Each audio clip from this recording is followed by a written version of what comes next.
Phyllis Capello. Her poems and fiction are published in Ping Pong, The Dream Book, From the Margin, The Voices We Carry, Don't Tell Mama, The Milk of Almonds, Creative Nonfiction. Oh, don't go on. There's so many. The New York Quarterly, she's done everything. She's a prize winner in the Allen Ginsberg Poetry Contest.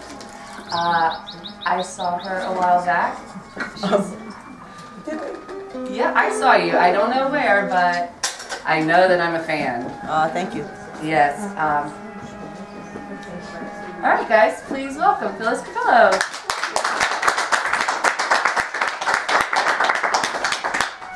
It's a very nice living room to sing a song in. It's not the very first time I've sung a song in this living room, but I thought, okay, it's snowing, we have to go to work tomorrow. I should sing you a sweet song about some warm thing. I'm so sad I got a worried mind. I'm so lonesome all the time. Since I left my baby behind, goodbye you. Saving nickels, saving dimes, working till the sun don't shine. Looking forward to happier times on Dubai. Roy Orbison, by the way, and it's a song about longing. Going back one day, come what may, to Dubai. And if that's not what poetry's about, I don't know what it's about. Where the folks are fine and the world is mine on Dubai. And those fishing boats with their sails afloat. Oh, if I could only see that familiar sunrise through sleepy eyes. So cheap. Gonna see my baby again. Gonna be with some of my friends. Maybe I'll feel better again on Blue. How about those images? And that boy of mine will be by my side. The silver moon and the evening tide. Oh, some sweet day gonna take away this hurt inside. And then I'll never be blue. My dreams come true on Blue by you.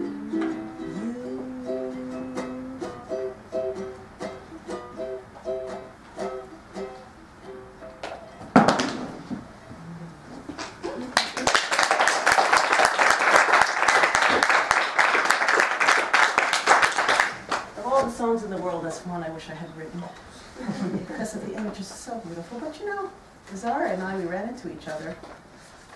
It's going to be a sort of, not sort of, it's going to be poetry about landscape. This one, oh, I promised myself I would not say the words "this home" or "this next one." Poetry homework. I lived on Avenue X when I was a young girl, where Willie Turks was killed. I have given many readings in his honor. He was a subway worker who went to buy a bagel and was beaten to death. But this is not what this poem is about. Poetry homework is about what happens when you tutor children in poetry and they come to you and they have to write poetry for homework.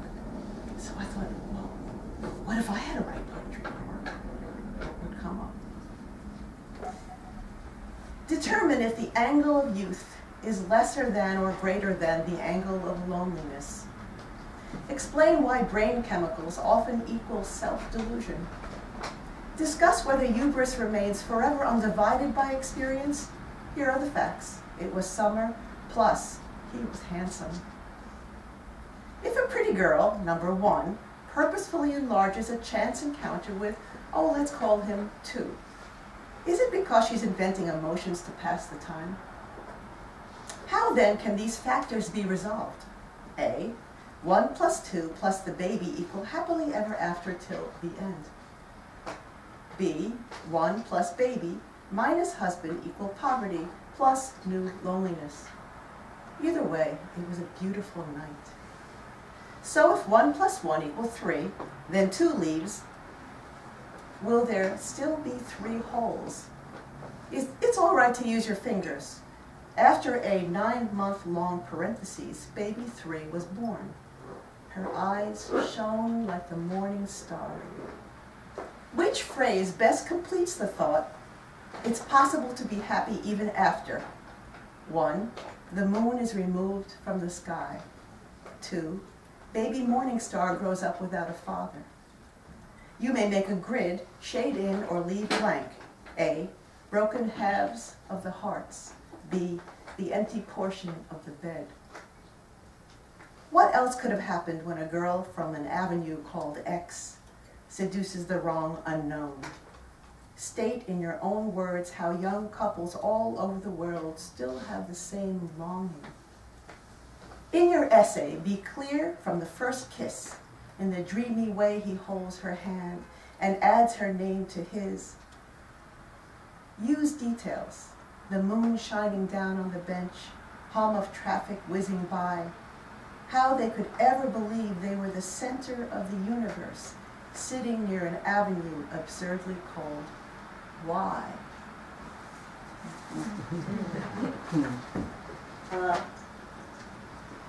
Landscape. Well, you know what? I said this one.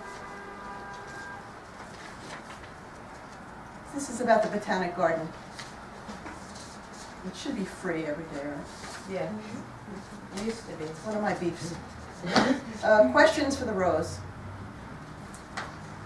Will I betray you, Rose, if I say you were lit as if a flame this noon while we gasped and gaped and snapped away to capture your red soul in our brief stay? Sure, your red is so red, our idea of red is not red enough.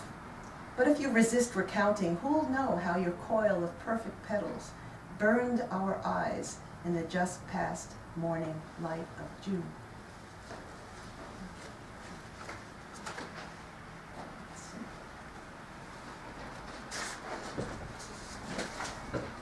First tattoo. My sales clerk wonders if her pay has arrived. I need the cash for my first tattoo. A Viking compass, she trills when asked. I imagine a ring of tridents on this skinny, sniffling girl who dabs her nose with tissue and hopes her cold is gone before the appointment. Will it make you late with rent, I ask. Oh no, compass bearers are never lost. A tiny glint appears even on the cloudiest of days to show the way true north. May she not steer straight into darkest depths. Kin's advice ignored. Let her magic stain be the map she needs to arrive at her island of love. And if shipwrecked, let her with strong arms begin the rowing back, ancient image of rakes used so long ago to spear the fish of sustenance, glistening on her ivory skin. All right. So there was a contest in ping pong to see if you could write a poem after Alexander Blok, a Russian poet. And since this is, my theme is landscape, this is about Brighton Beach. Fate. The silver moon talking, that was my curse. The summer night skipping over dark sand. She spoke above the drone of waves. Embrace him, she commanded. But the seabird started squawking. I couldn't hear the rest. Selfish crone, how could you doom my innocence, exile a heart from radiance to wretched winter's cold abyss? Almost time for a ukulele song after that. This is a poem written for a woman who works in our neighborhood, who is from Nepal. And, you know, immigration is still going on. Still such an important factor. This is called The Goddess, 6 days old. Toward the end of the long subway ride, from Queens to the nail salon, the subway pulls itself up a curving track, rushes out of long black tunnel into stark Brooklyn light. That's the moment a homesick Nepali immigrant, half asleep between the lurch and screech, could mistake bright morning sun on a high train platform for a white mountain peak.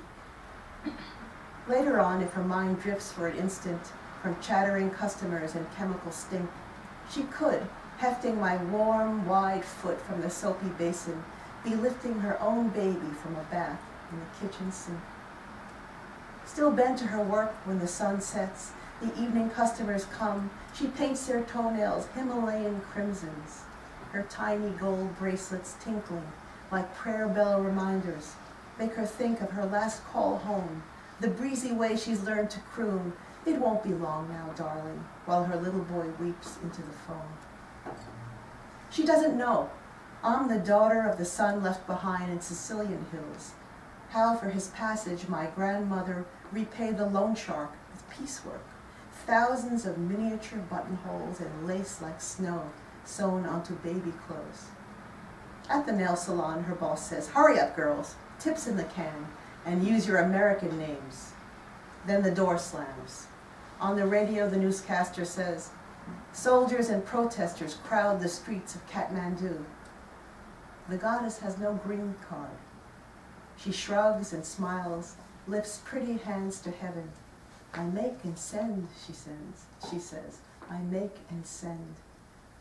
100 years ago, workers blasted, burrowed into the deep, but at that one high subway station, because tall masted ships sail the old canals beneath, they made the track exit the earth, so now the train chugs to the top of the silver rail, and the goddess, son far away in Nepal, new daughter asleep in her womb, holds tight to her purse, blinks in the blue above the Brooklyn streets, on the arc over the splendid harbor where the glimmering city reappears.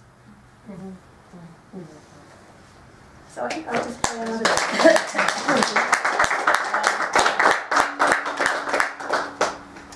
song about longing. Why not? Ray Charles? You put your hand in mine, and then you say hello. I can hardly speak, my heart is beating so, and any fool can tell. You think you know me well, but you don't know me.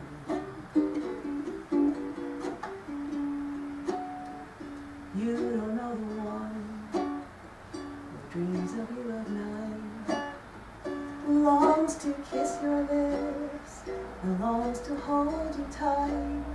Oh, I am just your friend, and that's all I've ever been, 'cause you don't know me.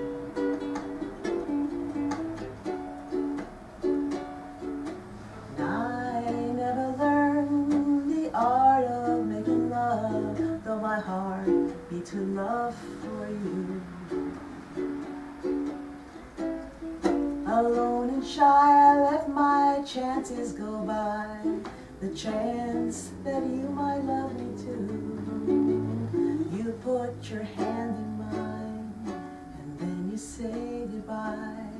I watch you walk away, but in my heart I cry. Oh, you will never, never know the one who loves you so, 'cause you don't know me.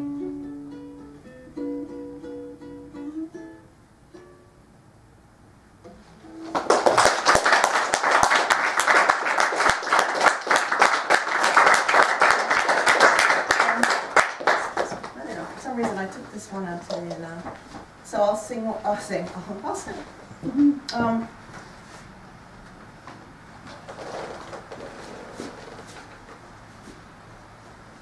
activism. I never know what I'm basically going to read until I feel the tenor of the room. About activism, I think of Persephone as the first person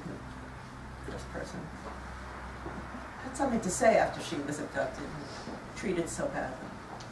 So this poem is called Persephone's Mouth. Even in hell, Persephone was a poet, that sensed the strong tug of the world, the moon's passage, the furious hoofbeats of her mother's passion. She'd been instructed in the frailty of innocence, knew that beasts were ever prowling. Still, she went flower gathering.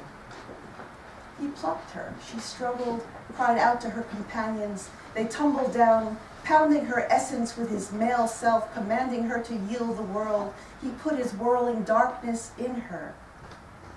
When it was over, she had to rethink herself, learn the unfamiliar mysteries of darkness, invent the secret language of the self, envision the spinning dance of stars.